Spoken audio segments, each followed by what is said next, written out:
Si Franklin Magtunaw Drilon ay isa sa mga pinakakilalang personalidad sa kasaysayan ng politika sa Pilipinas sa huling 30 taon. Kilala bilang Big Man of the Senate dahil sa kanyang napakahabang panahon ng serbisyo at malalim na impluensya sa paggawa ng batas at pagpapaunlad ng pamahalaan. Ang buhay ni Drilon ay patunay ng dedikasyon sa bayan at serbisyo publiko. Ang kanyang kwento ay hindi lamang tungkol sa pagangat sa politika, kundi pati na rin sa pakikibaka laban sa mga hamon at kontrobersiya na hindi maiiwasan sa mga taong nasa posisyon ng kapangyarihan.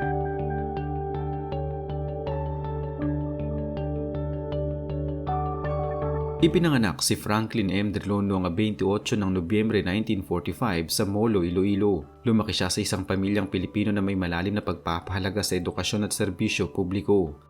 Ang kanyang mga magulang, sina Cesar M. Drilon Sr. at Primitiva Magtunaw Drilon ay nagturo sa kanya ng disiplina, malasakit sa kapwa at ang kahalagahan ng pagpupunyagi. Nag-aral siya sa Baluarte Elementary School sa Molo at nagtapos noong 1957. Pagkatapos ay nagpatuloy sa UP Iloilo College High School kung saan siya ay nagtapos ng high school noong 1961. Ang mangunang taon ng pag-aaral ni Drilon ay nagbigay daang mahasa ang kanyang intelektual na pagnanais at pangarap na makapaglingkod sa bayan. Pagdating ng kolehiyo, nag-aral si Drilon sa University of the Philippines, Diliman kung saan kumuha siya ng Bachelor of Arts sa Political Science at nagtapos noong 1965. Dito siya nagsimula ng mas malalim na pag-unawa sa politika, batas at lipunan, pundasyon na naging batayan ng kanyang hinaharap na trabaho sa gobyerno. Matapos ang BA, nag-aral siya sa UP College of Law at noong 1969, nagtapos siya ng Bachelor of Laws. Sa parehong taon, kumuha siya ng bar examination at nagtamo ng ikatlong pinakamataas na marka sa bansa, isang pambihirang tagumpay na nagpapakita ng kanyang husay at talino. Bago pumasok sa politika, si Drilon ay isang abogado sa pribadong sektor at naging isang respetadong miyembro ng isa sa mga pangunahing law firm sa bansa. Ang kanyang karanasan bilang abogado ay nagbigay daan sa kanya para mahasa ang kanyang pag-unawa sa mga legal at konstitusyonal na aspeto na kalaunan ay naging mahalaga sa kanyang pagpasok sa Senado. Noong 1986, sa pagbabalik ng demokrasya matapos ang People Power Revolution, siya ay unang nagtamo ng posisyon sa pamahalaan bilang Deputy Minister of Labor and Industrial Relations sa ilalim ng administrasyon ni dating Pangulong Corazon Aquino. Ito ang naging simula sa kanyang malawak na serbisyo publiko. Hindi naglaon, naging kalihim ng Department of Labor and Employment siya mula 1987 hanggang 1990 kung saan pinangunahan niya mga programa para sa proteksyon ng mga manggagawa at promosyon ng industrial na kapayapaan. Pagkatapos nito, pinalawak pa niya ang kanyang tungkulin sa serbisyo publiko nang italaga siya bilang kalihim ng Department of Justice mula 1990 hanggang 1991 at muli noong 1992 hanggang 1995 sa ilalim ng administrasyon ni dating Pangulong Fidel V. Ramos.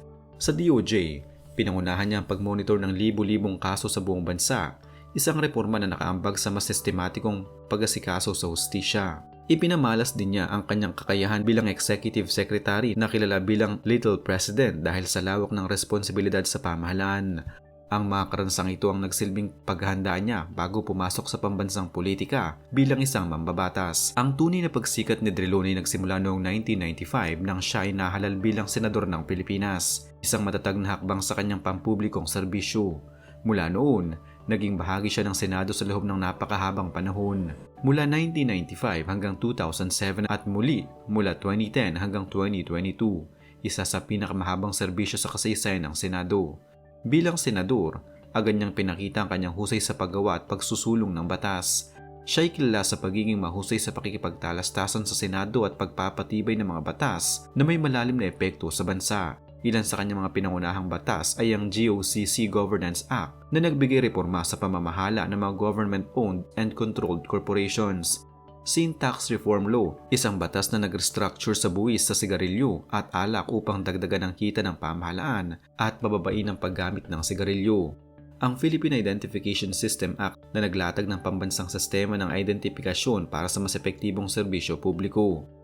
Bukod sa mga ito, siya ay may malaking papel sa Expanded Senior Citizens Act, Foreign Investment Act, Overseas Absentee Voting Act at iba pang mga makabuluhang batas na nakaapekto sa buhay ng milyong-milyong Pilipino.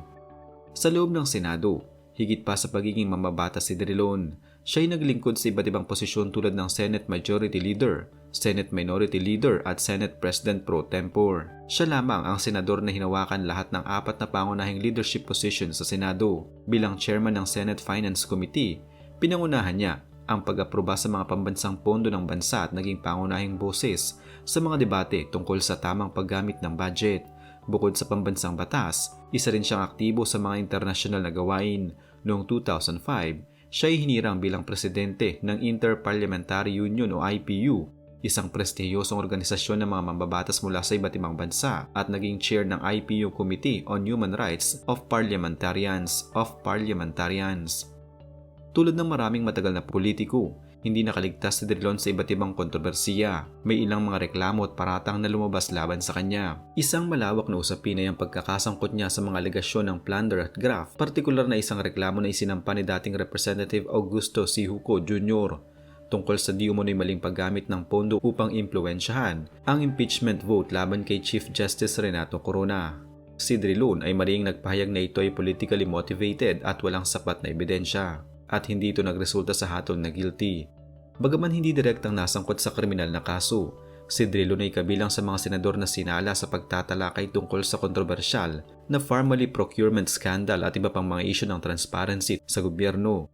Sa kasalukuyang panahon, maraming viral na social media claims ang kumalat laban kay Drilon, tulad ng mga maling quote o post na hindi niya ipinahayag o ginagawa. Ang mga ito ay pinalabas bilang maaaring galing sa kanya ngunit napatunayang hindi totoo. May mga kritiko rin sa kanyang legislative agenda na nagpapahayag na hindi sapat o trivial ang ilang batas na kanyang sinuportahan, ngunit pinabulaanan nito bilang isang paraan ng political misleading at hindi batay sa pangkalahatang kontribusyon niya sa batas.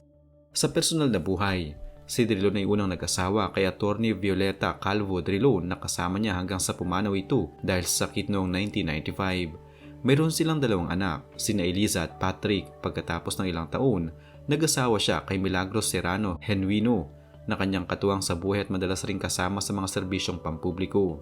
May mga kaugnayan din siya sa ibang mga personalidad, halimbawa, siya ay second cousin dating Iloilo City Mayor Jed Patrick Mabilog, at ang kanyang pamangkin na si Ces Oreña Drilon ay isang kilalang broadcast journalist sa bansa.